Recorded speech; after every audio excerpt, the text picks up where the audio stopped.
Hello everyone, welcome back to my channel. आसतु श्रीराम पापड़ को बिना तेल रे केमती आमे बनै करी खाई परवा सो दैट हमर हेल्दी भल रहिबो। तो चलो ए श्रीराम पापड़ मु श्रीराम पापड़ नै छी, आपन हुए तो अलगा पापड़ नै परबे। तो चलो ए पापड़ को केमती बिना तेल रे बनै के आमे खाई परवा। फ्लेम को ऑन करी निया जळेबा बा तावाटा को आमे गरम करवा। तावाटा गरम है कि मोर तावा गरम हो गला। तो तावा उपरे आमे पापड़ को सेकिवा।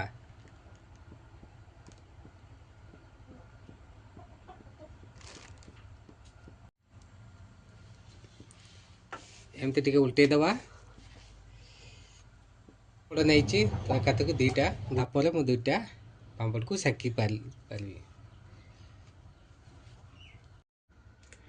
ये देखो तो पापड़ा केमती सीझे पूरा पूरा कड़कड़िया पूरा बिना तेल रे पापड़ को प्रिपरेशन कर बिना तेल गोटे तेल किसी ना ये खावाई भी हेल्दी अटे बिना तेल रे।